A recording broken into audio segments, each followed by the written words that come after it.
I repaired the tap on the yacht, and my son-in-law contemptuously said, "Plumbers have no place here."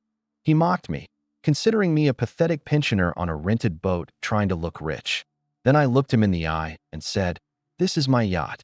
Their reaction was priceless. You won't believe what I did next. Before we continue, please subscribe to the channel and let us know where you are listening in the comments. The brass fittings caught the afternoon sun like scattered coins across the yacht's pristine deck. I stood near the railing of the Serenity, hands clasped behind my back, watching my family approach the gangway. The Newport Marina stretched out before us, a forest of masts swaying gently in the May breeze. My heart hammered against my ribs. 2 months of planning had led to this moment. Derek stepped aboard first, his designer loafers clicking against the teak deck. His eyes swept across the yacht's length, taking in the polished chrome, the leather seating arranged beneath the canopy, the sophisticated navigation equipment. Gleaming in the pilot house, his jaw dropped for a split second before his familiar smirk returned. Well, he said, running his manicured hand along the butter-soft leather of the main seating area. "How the hell did you afford this floating palace, Ronald?" The words hit me like a slap. Not Dad, not even Ronald. Always Ronald, delivered with that particular tone that made my name sound like something distasteful. Lindsay followed him aboard. Her designer handbag clutched against her chest. She glanced around nervously, her cheeks flushing pink. "Dad, please tell me you didn't blow your entire retirement savings on this." Her voice carried that familiar note of embarrassment I'd grown to dread. "It's beautiful, Mr. Parker," Sarah offered gently, William nodding beside her as they stepped onto the deck. "Thank you for inviting us." Derek was already exploring his fingers, trailing across the control panel like he owned it. "This navigation system alone costs more than most people make in a year." "Jesus, Ronald, what were you thinking?" He laughed, but there was no humor in it, playing yacht club member at your age. My chest tightened. I'd rehearsed this moment countless times, imagining Lindsay's joy when I revealed the surprise. Instead, I watched her fidget with her purse strap, avoiding my eyes. "I thought it would be nice for the family to spend some time together." I managed my voice steady, despite the storm building inside me. "Time together? On what, your midlife crisis?" Derek opened a storage compartment, peering inside like he was appraising inventory. "I mean, I get it. You want to feel successful, but this is just embarrassing. How much debt did you take on for this fantasy?" Lindsay touched his arm lightly. "Derek, maybe no, honey. This is concerning." He turned to face me fully, his arms crossed. "Your father's clearly made some questionable financial decisions. We should probably have a family meeting about managing his assets before he loses everything." The words hung in the salt air like poison. Managing his assets, as if I were some doddering fool who'd stumbled into a yacht dealership with a credit card. "The rental company assured me everything was in order," I said, carefully keeping my voice level. The lie tasted bitter, but it was necessary for now. "Rental?" Derek's eyebrows shot up. "Well, that's slightly less insane, though still pretty ridiculous for someone living on Social Security." My hands clenched behind my back. Social Security that I'd built 3 companies from nothing, sold them for figures he couldn't comprehend. Invested wisely for decades, but I wore khakis and polo shirts. Drove a modest sedan, lived in my same small house. To Derek, that made me poor. "Why don't you all explore below deck?" I suggested, needing space to breathe. "I'll prepare some refreshments." "Come on, babe," Derek said to Lindsay, already heading toward the cabin entrance. "Let's see how much your dad spent on his little boat adventure." They disappeared below, Derek's voice echoing up through the hatch. "Look at this marble countertop, unbelievable." "Your dad's completely lost it." Lindsay's nervous laughter followed. William approached me quietly. "It really is magnificent, Ronald.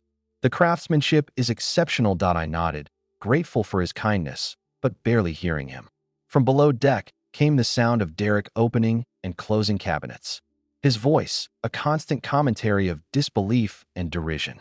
Each word felt like a needle under my skin. Sarah joined her husband in exploring, while I remained on deck, gripping the brass railing until my knuckles went white. The gentle waves lapped against the hull, but all I could hear was Derek's laughter drifting up from the main cabin, followed by Lindsay's voice. He must have spent a fortune on this rental. It's so unlike him. My own daughter discussing me like I was a stranger who'd suddenly developed delusions of grandeur. The sun felt too bright, the breeze too cold. I stared out at the harbor watching other families enjoying their boats and wondered if this had been a terrible mistake. But no, I'd planned this perfectly. They just didn't understand. Yet more laughter from below deck and my jaw tightened like a vice. The brass compass mounted near the pilot house caught my eye, its polished surface reflecting the afternoon light. I reached out and touched it gently, remembering another day, another moment when I had touched the same compass and felt nothing but pure joy. 2 months ago, March 22nd, I stood in the showroom at Maritime Luxury Yachts wearing my best navy suit, the one I'd kept for special occasions. The salesman, a polished young man named Trevor, guided me through the specifications of the Serenity for the third time that week. The master cabin features a queen bed and full bathroom. Trevor explained, his voice professional but warm. The guest cabin has twin bunks that convert to a double, perfect for family trips. I nodded, imagining Derek and Lindsay's faces when they discovered their own private quarters. The yacht stretched 42 feet of pristine fiberglass and chrome, every surface gleaming under the showroom lights that I ran my hand along the same brass compass, thinking about teaching future grandchildren to navigate by the stars. "And you're certain about the financing terms?" I asked, though I'd already decided. The $2.8 million check was folded in my jacket pocket, drawn on an account Derek couldn't imagine existed. "Absolutely, Mr. Parker. Full payment today means immediate delivery after the safety inspection and registration." Trevor smiled. "Your family is going to love this." Surprise my family. I'd been planning this moment since Lindsay's birthday the previous month, when she'd mentioned missing our old fishing trips. "I wish we could just escape on a boat somewhere," she'd said, looking tired from Derek's constant complaints about their finances. Here was the solution: a floating sanctuary where we could rebuild our relationship away from Derek's endless need to diminish everyone around him. I'd even researched family-friendly routes along the New England coast, imagining weekends where Lindsay could rediscover her love of the water. "I'd like to add some personal touches." I told Trevor, family photos in the main cabin. "Maybe install a sound system for music during dinners that, of course, we can coordinate with our interior design team." I signed the papers with a steady hand, my excitement building with each signature. This wasn't just a yacht purchase. It was an investment in healing. The money came from Margaret's life insurance funds that I'd been saving for something meaningful. What could be more meaningful than bringing my daughter back? Trevor handed me the keys, two small pieces of metal that represented months of careful planning. "Will you be taking possession today, next month?" I said I want to surprise them by presenting it as a rental first, then revealing the truth during our trip.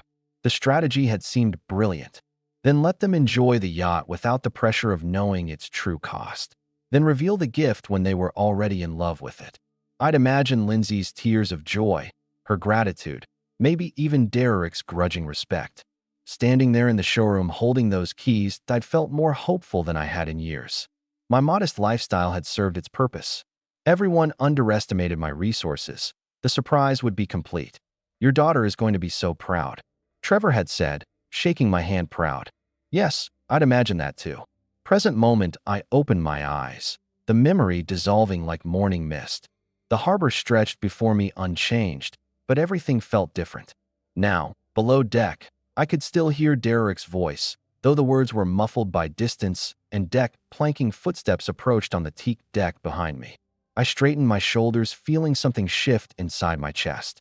The hope that had carried me through 2 months of planning was crystallizing into something harder, colder.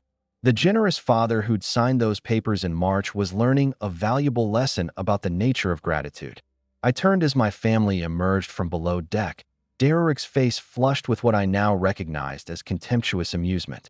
The brass compass caught the light again, but this time it reminded me of something else entirely. Navigation required knowing exactly where you stood before plotting your course. "Ronald, this is absolutely magnificent." William's voice carried genuine appreciation as he emerged from the yacht stairway, his weathered businessman's hands trailing along the polished handrail. "The craftsmanship is extraordinary. You've chosen something truly special." His words felt like cool water on a burn. I straightened slightly, releasing my death grip on the brass railing. Sarah followed behind him, her silver hair catching the afternoon light, eyes bright. "With sincere admiration, the woodwork below is stunning," she added, settling her light cardigan around her shoulders. That mahogany dining table, it's museum quality. Derek snorted, stepping up behind his parents, with Lindsay close beside him. Yeah, well, when you're spending someone else's money on a rental, might as well go big, right? He gestured expansively at the yacht's gleaming surfaces. Dad probably spent more on this weekend than Ronald makes in 6 months. The comparison hit like a physical blow. William stiffened almost imperceptibly while Sarah's smile faltered. For just a moment, Lindsay let out that nervous laugh. I'd grown to dread the sound, sharp against the gentle lapping of waves. Derek, William said quietly, but his son was already moving past them, running his fingers along the chrome fittings, like he was appraising merchandise. I mean, look at this sound system. Derek continued touching buttons on the entertainment console. Top of the line, the rental company probably charges extra for every feature. What's this costing you, Ronald? $2,000 for the weekend. Three. My jaw clenched. 3,000 wouldn't cover the monthly dock fees. That it's beautiful, Dad, Lindsay said. But her tone carried that familiar note of worried embarrassment. Though maybe next time we could do something more practical, like miniature golf or a chain restaurant, something appropriately modest for her father's presumed circumstances. Should we head below for lunch? I managed my voice steady, despite the storm building inside my chest. I've prepared some refreshments. Lunch on the yacht. Derek clapped his hands together mockingly. Living the dream, Ronald. Too bad it's just for a weekend. William's frown deepened as we moved toward the salon's entrance that I led the way down the few steps into the main cabin, the mahogany dining table gleaming under soft overhead lighting. The setting was perfect. Bone, china, crystal glasses, silver utensils arranged with careful precision. Everything I'd planned to make this moment special. Oh, my, Sarah breathed, taking in the elegant table setting. Ronald, this is lovely. You've gone to such trouble. No trouble at all, I replied, pulling out chairs for the ladies. Sarah sat gracefully, while Lindsay perched nervously on the edge of her seat. Derek remained standing, examining the built-in bar with obvious covetousness. Fully stocked too. I see premium brands. He lifted a bottle of aged scotch, checking the label. This bottle alone probably costs more than most people's car payments. Derek, Williams said, more firmly this time. What I'm just appreciating, the finer things in life. Derek's grin was sharp-edged. Not everyone gets to play millionaire for a weekend. The words hung in the air like smoke. Sarah busied herself with her napkin while Williams studied his son. With growing disapproval, Lindsay's face flushed pink. Caught between defending her husband and apologizing for him, I served the meal mechanically. Grilled salmon, roasted vegetables, a crisp white wine that cost more than Derek imagined. Each plate placed with careful precision, while my mind churned with memories of the yacht showroom of Trevor's encouraging words of my naive hope that this gift would bridge the growing chasm between my daughter and me. This is delicious, William offered, clearly trying to restore some civility to the gathering. Dad always was a good cook, Lindsay said softly. Yeah, well, when you have all day and nothing else to do, Derek's voice trailed off meaningfully as he cut his salmon. Retirement must be nice. No responsibilities, no pressure to provide for anyone. The fork trembled slightly in my hand. No pressure to provide. I'd provided for 3 decades, built companies from nothing, created wealth beyond his comprehension. Now I was offering my greatest treasure, this floating sanctuary, purchased with my beloved Margaret's memory and receiving nothing but contempt in return. Derek Williams' voice carried a warning. Now, perhaps what, Dad? Derek looked up from his plate, eyes bright, with challenge. I'm just making conversation. Isn't that what family dinners are about? The silence stretched taut as a piano wire. Sarah reached for her wine glass with slightly shaking fingers. Lindsay stared at her food like it might provide escape. William's jaw worked silently. A father watching his son reveal himself as someone he didn't recognize, and I sat at the head of my $2.8 million table, serving my ungrateful family, a meal they'd never appreciate. Feeling something cold and calculating crystallize in my chest, where warmth used to live. Derek raised his glass in a mock toast to family adventures we can't afford. The clink of Derek's glass against the table marked the end of civilized pretense. William sat down his fork with deliberate precision, the sound sharp. In the sudden quiet, Sarah's hand trembled as she reached for her water glass. That's enough. My voice cut through the tension like a blade through silk. You will stop this behavior immediately. Derek's eyebrows shot up in theatrical surprise behavior. I'm just being honest about the situation. Someone in this family should acknowledge reality. The reality, I said, each word measured and controlled, is that you're a guest on this yacht. You will show appropriate respect or you will leave. Lindsay's intake of breath was audible. She'd never heard me speak to Derek with such firmness. Neither had Derek, judging by the way. His smirk faltered for a fraction of a second before returning full-force guest. Derek laughed, but it sounded forced. Now, come on, Ronald, we're family. I can't express concern about your financial decisions. Your concern, I replied. Setting my own utensils down with careful precision sounds remarkably like mockery. William cleared his throat uncomfortably. Son, perhaps we should. Perhaps we should what? Derek's voice rose slightly, his composure cracking. Pretend Ronald isn't making questionable choices. Pretend this yacht rental isn't way beyond his means. He gestured around the elegant cabin. Look at this place. The rental fees alone could probably fund his groceries for months. The calculation in his eyes was naked. Now, measuring cost against my perceived worth, finding me desperately wanting. He leaned back in his chair. Arms crossed, the picture of smug superiority. I built a successful IT consulting firm from nothing. That he continued, his voice gaining confidence. I understand money, understand value in this. He waved dismissively at the crystal and china.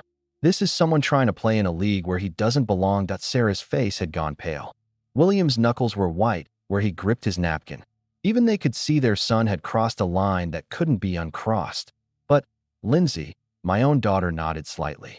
A tiny motion, barely perceptible, but I caught it. She agreed with him. After everything I'd sacrificed, everything I'd given, she saw me through his eyes. A pathetic old man pretending to wealth he didn't possess. The betrayal hit harder than any of Derek's insults. I think I said, my voice deadly quiet. You should excuse yourself from this table. Derek's laugh was sharp as breaking glass. Excuse myself from a rented yacht. He stood abruptly, his chair scraping against the floor. Maybe I will. Suddenly the air feels a bit stifling in here. He moved toward the stairs leading to the deck, pausing at the threshold. Don't worry about cleaning up, Ronald. I'm sure the rental company has people for that. Wouldn't want you to strain yourself. His footsteps echoed on the deck above us, deliberately heavy, claiming space that wasn't his to claim. The salon fell silent, except for the gentle creaking of the yacht against its moorings. William spoke first, his voice thick with embarrassment. Ronald, I apologize. That was completely unacceptable, inexcusable. Sarah added, her eyes bright with unshed tears. I don't know what's gotten into him. Lindsay said nothing, staring at her untouched salmon like it held the secrets of the universe. When she finally looked up, her eyes were defensive. He's just protective of family finances. She said quietly, we've been talking about buying a house and money is tight, and seeing this, she gestured helplessly around the cabin. It's hard to understand the priorities. My priority had been creating a memory, a gift, a bridge back to the daughter I was losing. Her priority was maintaining her husband's comfortable illusions about his superiority. I stood slowly gathering plates with steady hands, despite the earthquake happening inside my chest. Of course I understand completely, but I understood more than she realized. I understood that my generous father's heart had been naive, that love wasn't enough to overcome contempt, that respect couldn't be bought with gifts. I also understood that Derek had just made the gravest mistake of his life. From above deck came the sound of cabinet doors opening and closing. Derek, exploring areas he had no business accessing, making himself at home on what he thought was someone else's yacht. The irony would have been amusing if it hadn't been so infuriating. I'll just tidy up, I said, stacking plates with mechanical precision. Why don't you all enjoy the afternoon air on deck? As they filed out, leaving me alone with the ruins of my carefully planned meal, I allowed myself one moment of pure crystalline rage. Then I began to plan. Derek wanted to play games with someone he thought was beneath him. He was about to discover just how wrong he could be. The sound of Derek's footsteps retreated across the deck above us, each step deliberate and heavy. With wounded pride, I continued stacking plates with mechanical precision, but my mind was racing. That look in his eyes when he'd stood from the table. I'd seen it before in boardrooms when lesser men realized they'd been outmaneuvered. I should probably check on him, Lindsay said softly, half rising from her chair. Let him cool off, William advised, his voice carrying the weight of paternal disappointment. He needs time to think about his behavior. Sarah reached across the table to touch my hand. Ronald, I'm so sorry that I don't know what's gotten into him lately, but I knew Derek couldn't tolerate being corrected, especially in front of his parents. Men like him didn't accept boundaries. They tested them, pushed against them, found ways around them above deck. His footsteps had stopped. Then came the soft sound of a door opening and closing the guest head. Probably, or perhaps, he was exploring areas he had no business being in. He's under a lot of pressure at work, Lindsay offered weakly. The consulting business is competitive. That William's expression suggested he wasn't buying his daughter-in-law's excuses any more than I was. Pressure is no excuse for disrespecting your host. I listened carefully to the sounds from above and beyond, water running briefly, cabinets opening and closing, the soft scrape of something metallic. Derek was definitely exploring, touching things, claiming space. Should we move to the deck for coffee? Sarah suggested brightly, clearly hoping to change the atmosphere. The weather is so lovely. Excellent idea, I agreed, though my attention remained focused on the subtle sounds of Derek's movements. Something about his exploration felt different now, purposeful rather than curious. More metallic sounds, a faint grinding noise that made me pause mid-motion with the crystal glasses in my hands. That wasn't the sound of someone simply looking around. Dad, Lindsay's voice seemed to come from far away. Are you all right? Fine, I replied, automatically setting the glasses down carefully. The grinding sound had stopped, replaced by the soft closing of what sounded like a cabinet door. Derek's footsteps resumed above us, moving back toward the main deck area. A few minutes later, he appeared at the top of the stairs looking perfectly composed. If anything, he seemed more relaxed than when he'd left. Sorry about that, he said, sliding back into his seat with a slight smile. Just needed a moment to appreciate the craftsmanship. This really is an impressive boat. The complete reversal in his tone sent warning signals through my nervous system. Derek didn't apologize. Derek didn't admit he was wrong. And Derek certainly didn't compliment things he'd been mocking minutes earlier. Feeling better, William asked cautiously much. Derek picked up his water glass, looking remarkably pleased with himself. Actually, I was thinking maybe I should help with the cleanup. It's the least I can do after. Well, you know, Lindsay's face brightened immediately. That's sweet of you, honey. But I was studying Derek's expression, noting the way his eyes avoided mine. The slight upturn at the corner of his mouth that suggested private satisfaction rather than genuine remorse. I could wash up the dishes in the galley, he continued. Get familiar with the boat systems might be helpful if we run into any problems. Problems? The word hung in the air like smoke from a distant fire. That's very thoughtful, Sarah said warmly. Very thoughtful indeed. Derek, offering to help with household chores was about as likely as snow in August. But there he sat, the picture of reformed behavior, practically radiating false humility. I stood slowly, every instinct screaming that something was wrong. Why don't we all move to the deck first? The dishes can wait. Oh, come on. Ronald Derek's smile was bright as polished chrome. Let me make up for being such an ass earlier, I insist. He was already moving toward the galley area, and I found myself following, drawn by a horrible certainty that I was about to discover exactly what those metallic sounds had been. See? Derek called cheerfully from the galley, his voice carrying that false brightness I was beginning to recognize as his tell. Everything's perfectly. Oh, the word dropped like a stone into still water. Oh, what?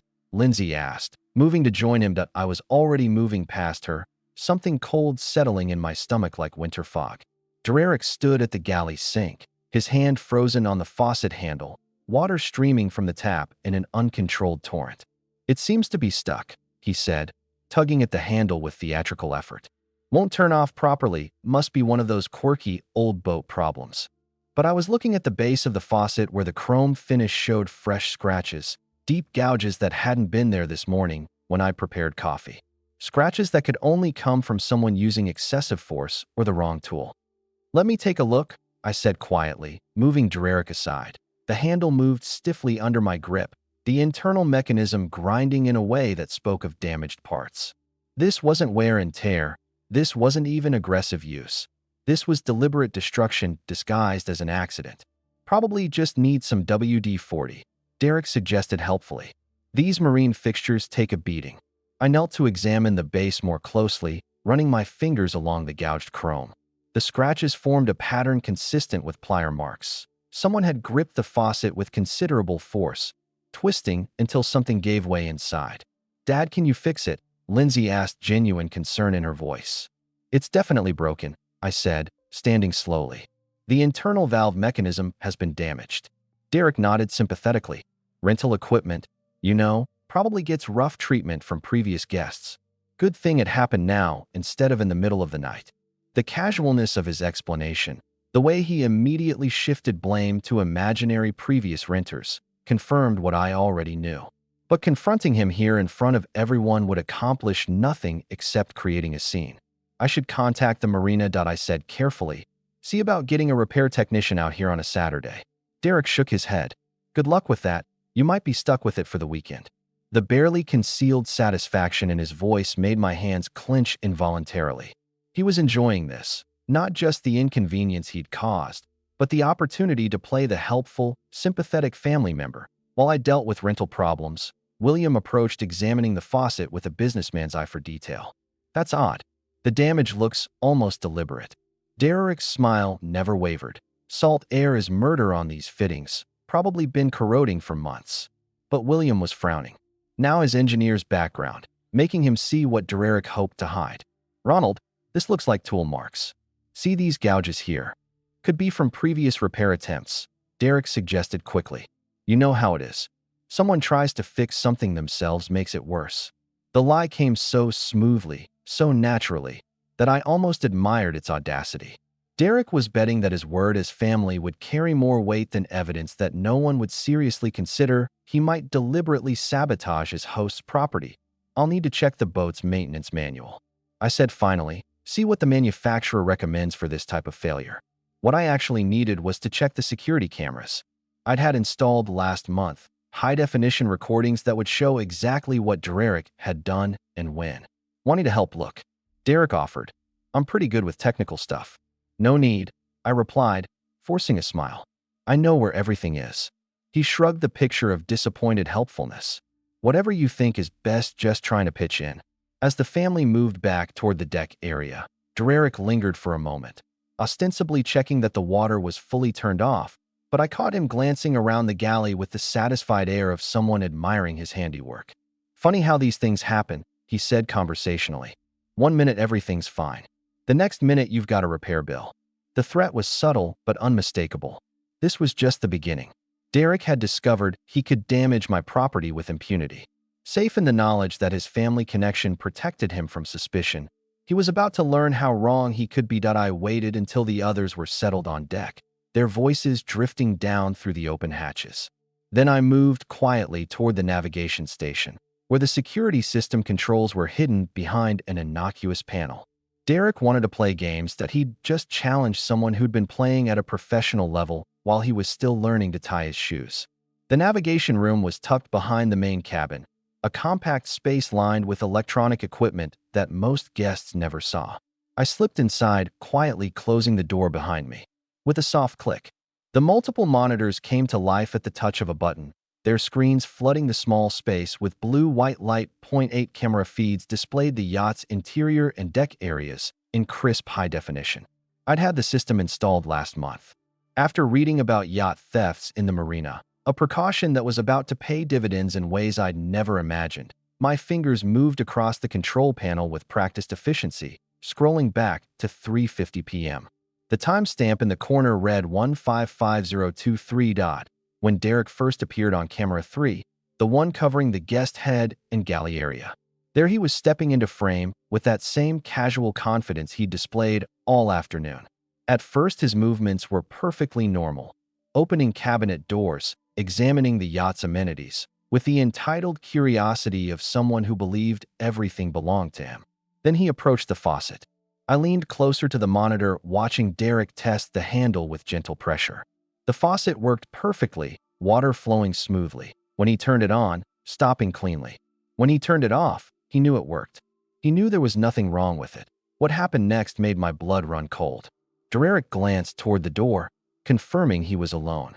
Then he gripped the faucet handle with both hands and twisted not the gentle turn of normal use, but a violent wrenching motion that made the camera shake slightly from the transmitted vibration. The timestamp read 155241. When he did it again, this time bracing his foot against the cabinet for leverage, I could see his face clearly. Now the concentration.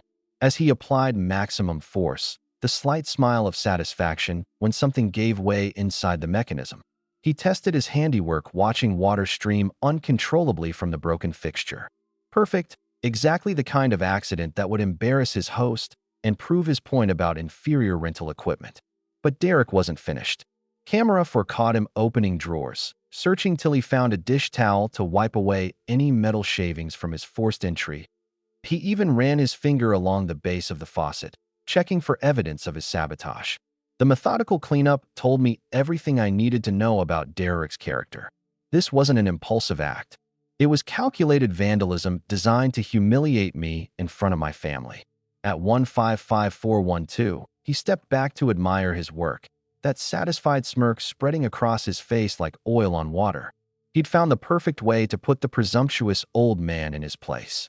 To demonstrate that people like Ronald Parker couldn't really afford the finer things in life, I copied the relevant footage to a portable drive. My movements automatic, while my mind processed the full scope of Derek's betrayal. This wasn't just about a broken faucet.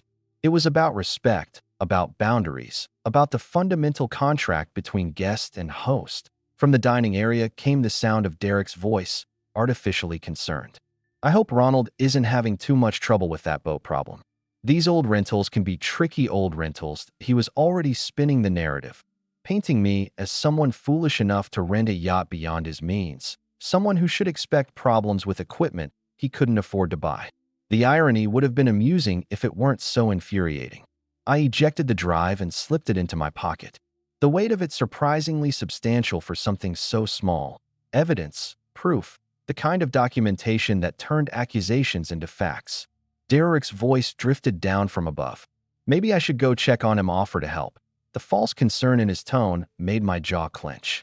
He wanted to help. All right, help himself to a front row seat. For my humiliation, when I couldn't fix the problem he'd created, I powered down the monitors and stood in the darkness for a moment, listening to the gentle sound of water lapping against the hull. 40 years of business had taught me that evidence without strategy was worthless. Derek had given me the ammunition, but I needed to choose my moment carefully. The sound of footsteps above told me my time for planning was running short. I moved quietly to the yacht's tool locker, selecting a precision wrench set and pipe sealant from the well-organized compartments. My hands worked automatically, gathering what I needed, while my mind churned through years of memories. The damaged faucet could be repaired. Marine-grade fixtures were built to withstand far worse than Derek's tantrum. But as I knelt beside the broken mechanism, images flooded back of all the times I'd fixed things for Derek and Lindsay, all the problems I'd solved with my checkbook and my patience. Lindsay's graduate school tuition, $40,000 over 2 years. I'd written those checks gladly, proud of my daughter's ambition to earn her MBA. Derek had been grateful then, or at least he'd performed gratitude convincingly. "You're incredible, Mr. Parker," he'd said, using the formal address that now seemed less like respect and more like distance. Their wedding, $25,000 contribution. The memory stung fresh as I worked the wrench around the faucet's base. I'd insisted on paying for the flowers, the photographer, the upgraded reception venue. Every father wants his daughter's wedding to be perfect. I told Margaret's picture that night, wishing she could have been there to see Lindsay in her dress. Down payment on their house, $60,000. That had been just 2 years ago when Derek's business was experiencing a temporary cash flow issue. He'd sat in my modest kitchen explaining how a larger down payment would secure better financing terms. His humility had seemed genuine, his gratitude effusive. "This means everything to us, Ronald, that I promise you'll never regret helping us build our future." The broken fixture came apart in my hands, revealing the deliberate damage Derek had inflicted. Twisted metal where smooth curves should be forced, threads that would never turn properly again. Just like the relationship between us, I suppose. Emergency car repairs, $5,000. Lindsay's medical bills, $3,200. The new refrigerator when theirs died. 1 to 800. Christmas gifts, birthday surprises, anniversary dinners that I'd insisted on paying for. The list went on and on, a decade of generosity that had apparently purchased nothing but contempt. Each act of kindness had been met with Derek's practiced appreciation, his assurances that he'd never forget my support. Yet here I was, kneeling on the floor of my own yacht, repairing damage he'd inflicted out of spite. From above came Derek's voice louder. "Now should we go check on Ronald? He's been down there quite a while." Lindsay's response was muffled but concerned. Maybe the repair is more complicated than he thought. More complicated. Everything was more complicated than it seemed. The yacht they thought was rented. The wealth they assumed I didn't possess. The man they believed was beneath their consideration. That I threaded new gaskets into place, my movements precise, despite the anger coursing through my veins. This wasn't just about money, though. The financial aspect was staggering when I tallied it all. Nearly $140,000 in direct assistance over the years, not counting the smaller gestures, the dinners, the gifts. It was about respect, about the fundamental expectation that kindness would be met with kindness, that generosity would breed gratitude rather than entitlement. Derek's footsteps approached the stairs. "I'm going to see if he needs a hand." The faucet mechanism slid back into place with a satisfying click. Water flowed smoothly when I tested it, better than before actually. Sometimes, damage forced you to rebuild stronger. Ronald Derek's voice carried that false note of helpful concern. "Everything okay?" Down there, I stood slowly wiping my hands on a clean rag while calculating my next move. Derek thought he'd won some small victory by breaking my property. He had no idea that he'd just triggered a war. He was spectacularly unprepared to fight. The man approaching to offer his help had never built a business from nothing, had never negotiated million-dollar deals or outmaneuvered competitors who tried to destroy him, had never learned that in real conflict, the person who controls the information controls the outcome. Derek was about to receive an education in exactly what kind of man he'd chosen to cross. "There he is." Derek's voice carried across the dining area with theatrical relief as I stepped up from the lower deck. We were starting to worry. How'd the repair go? He was leaning back in his chair, arms crossed in satisfaction, that same smug expression he'd worn when he first stepped aboard. The picture of concerned family member soliciting sympathy for poor Ronald's boat troubles the old equipment giving you fits. He continued with mock sympathy. "I was just telling everyone how these rental companies cut corners on maintenance. Probably haven't serviced that faucet in years." I set my tablet on the dining table with deliberate precision, watching Derek's face as I pulled out a chair. "Actually, Derek, I'd like to ask you something specific about that faucet." His eyebrows shot up in theatrical innocence. "I'm no plumber, Ronald, though I did notice the fixture looked pretty corroded. When I washed my hands earlier," Lindsay shifted uncomfortably in her seat. "Dad," Derek was just trying to help. "He mentioned the water pressure seemed off." "Is that what he mentioned?" I kept my voice level, my eyes fixed on Derek's face, because I'm curious about exactly what happened when you were down there. Derek's smile never wavered, but something flickered behind his eyes. A split second of calculation before the performance resumed. "Like I said, just use the facilities. Noticed the faucet was acting up, but figured you'd want to handle it yourself." William cleared his throat uncomfortably. "Ronald, perhaps we should focus on getting a repair technician." "Derek," I interrupted quietly. "Why did you deliberately break the faucet?" The words dropped into the conversation like stones into still water. Derek's laugh was a beat too late, a fraction too loud. "Break it, Ronald. What are you talking about?" "I didn't break anything, Dad."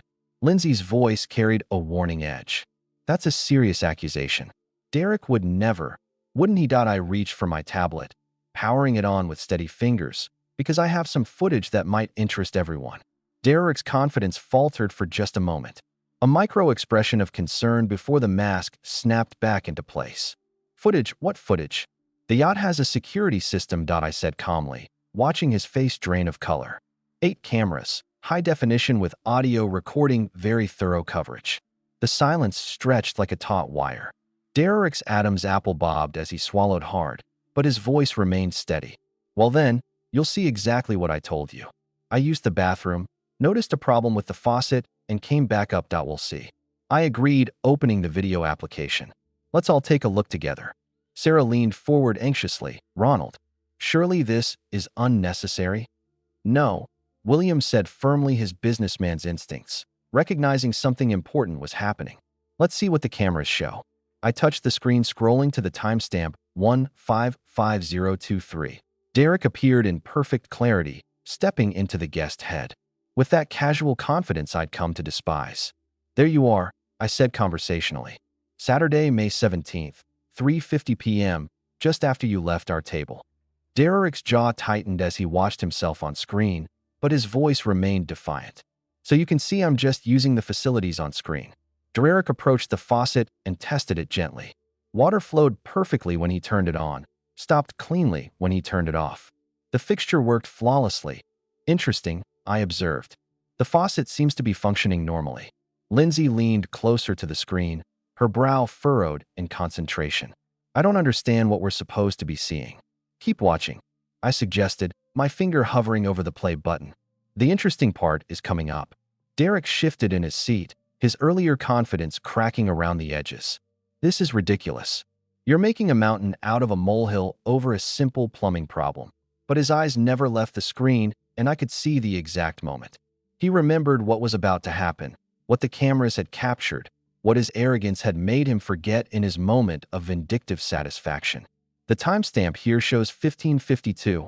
I continued, my voice perfectly calm. Watch carefully. The video played in crystal clear detail.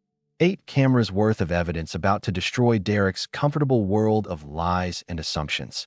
On the tablet screen, Derek glanced toward the door, confirming he was alone. Then his whole demeanor changed. Gone was any pretense of normal use. This was deliberate, calculated destruction. Oh my God, Sarah whispered. As we watched Derek grip the faucet handle with both hands and wrench it violently to the side.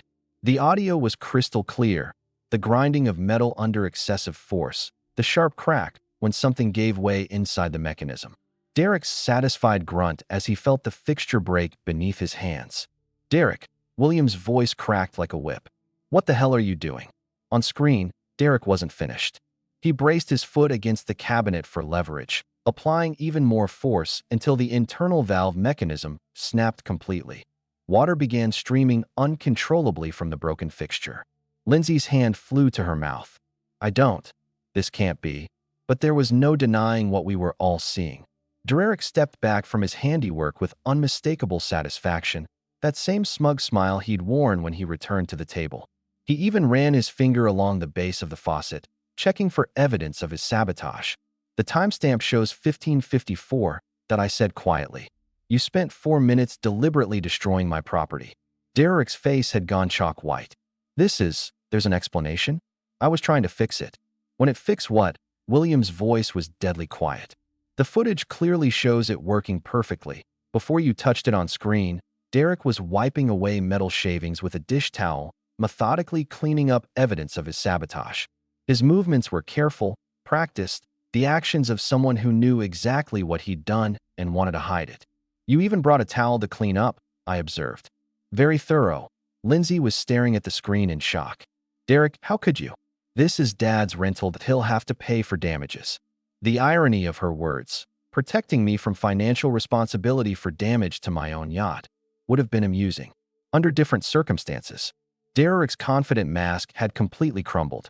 It's not what it looks like. I was trying to help, and it broke, and I panicked. You panicked. William leaned forward, his voice heavy with disappointment. Son, we just watched you deliberately destroy someone else's property. There's no accident here, and no misunderstanding. Sarah was dabbing at her eyes with her napkin. Ronald, I'm so ashamed, I don't know what to say. Derek made one last desperate attempt at defense. The faucet was obviously defective. I barely touched it, and it broke. These old boats have problems, Derek. I stopped the video and turned the tablet toward him. Would you like me to play it again, perhaps in slow motion? This time we can count exactly how many times you wrenched the handle before it broke. The silence that followed was deafening. Derek stared at the frozen image on the screen, himself caught in the act of deliberate sabotage, his face showing clear satisfaction at the damage he'd caused. I think, William said slowly, his voice thick with disgust. We need to discuss this situation very seriously. Derek's last thread of bravado snapped.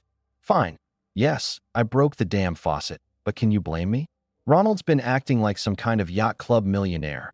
All day, throwing money around on rentals. He can't afford trying to make the rest of us feel small.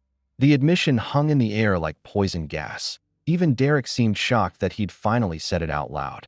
Lindsay was staring at her husband like she'd never seen him before. "You did this on purpose to hurt my father, to teach him a lesson about living within his means." Derek shot back his true nature, finally emerging without disguise about not pretending to be something. "He's not the perfect opening." I closed the tablet and smiled for the first time all day. "Well, Derek," I said quietly, "speaking of pretending to be something, you're not. I think it's time we discussed exactly what you don't know about this situation." Derek's hands were shaking as he leaned forward in his chair, trying to salvage what remained of his dignity. "Look, Ronald, maybe I got a little carried away, but it's just a minor repair on a rental boat. These things happen, just a minor repair on a rental boat." The words hung in the air like the smell of sulfur after lightning strikes. "You're absolutely right," I said quietly, watching his face carefully. "This is about understanding what kind of person vandalizes. Someone else's property for sport vandalizes." Derek's voice cracked slightly. "Come on, that's a strong word." That I was frustrated. Maybe I used a little too much force, but let's keep this in perspective. We're talking about a weekend rental here. William shifted uncomfortably in his seat. "Son, we all saw the video. There's no excuse for Dad, please." Derek's mask was slipping further with each word that I made a mistake. "Okay, but Ronald's acting like I burned down his house. It's a rented yacht. The insurance will cover it. Rich guys like the owner probably write this stuff off his business expenses anyway. Rich guys like the owner." The irony was so perfect it felt scripted. "You keep mentioning that this is a rental." I observed, picking up my tablet and setting it aside with deliberate care. "You seem very concerned about the financial implications for the owner." "Well, yeah." Derek straightened slightly, sensing an opportunity to regain moral high ground. "I mean, you're obviously way over your budget here, Ronald. This whole yacht club fantasy. It's not sustainable. Someone like you trying to play millionaire for a weekend. It's just sad." Lindsay winced visibly. "Derek, please don't someone like me." I repeated softly. "Look, no offense, but let's be realistic." Derek was warming to his theme. Now the familiar arrogance creeping back into his voice that you're a retired. What plumber carpenter living on Social Security, trying to impress us with boats you can't afford? "It's embarrassing," Sarah gasped audibly. William's face had gone red with shame, but Derek wasn't finished. "Guys like you don't belong on yachts like this. You belong in fishing boats. Maybe a pontoon if you save up this." He gestured around the elegant cabin. "This is for people who actually earned it." The silence that followed was absolute. Even the gentle lapping of water against the hull seemed to pause, waiting for what came next. I stood slowly, my hands steady, my voice calm as morning misted. "Derek," I said, "this is my yacht." The words dropped like anvils into still water. Derek's mouth opened, then closed, then opened again without sound emerging. Lindsay's hand flew to her chest. William looked like he'd been struck by lightning. "You're what?" Derek's voice was barely a whisper. "My yacht," I repeated clearly. "I bought it in March for $2.8 million cash." The color drained from Derek's face so quickly I thought he might faint. That's not possible. The Serenity is registered in my name with the Coast Guard. The marina has my credit card on file for monthly slip fees. The insurance policy lists me as sole owner." I let each fact settle before continuing. "I purchased it as a gift." Lindsay found her voice first. "A gift for who?" I looked directly at Derek, watching understanding dawn in his eyes like sunrise over a cemetery. "For you and your husband." I said simply. "I was planning to surprise you today. Present it as a rental first, then reveal that it was yours to keep." The sound Lindsay made was somewhere between a sob and a gasp. Derek had gone completely white, his mouth working soundlessly. $2.8 million, William said slowly, his voice thick with dawning horror. "You were going to give them a $2.8 million yacht plus another $140,000 in direct financial support over the years." I added conversationally. "Graduate school, wedding, house, down payment, various emergencies." I kept careful records. Derek finally found his voice. "I didn't. We had no idea." "No," I agreed. "You had no idea that the plumber you've been mocking all afternoon was planning to give you a yacht worth more than most people's houses." The irony settled over the cabin like fog. Derek had spent the day sabotaging and mocking the very man who'd intended to make him a millionaire. Ronald. Sarah whispered, tears starting in her eyes that were so sorry. But I was still looking at Derek, watching him process the full magnitude of what his arrogance had cost him. Was I corrected? Gently. Was planning to give you a yacht? Derek's face went through a spectrum of emotions. Shock, disbelief, calculation, and finally desperate panic as the full implications hit him. Wait, he said, lurching forward in his chair. You said was planning. That doesn't mean, we can work this out right now that I understand the situation. Now that you understand the situation, I repeated quietly. What exactly do you understand? That I made a terrible mistake. I had no idea this was your yacht, Ronald.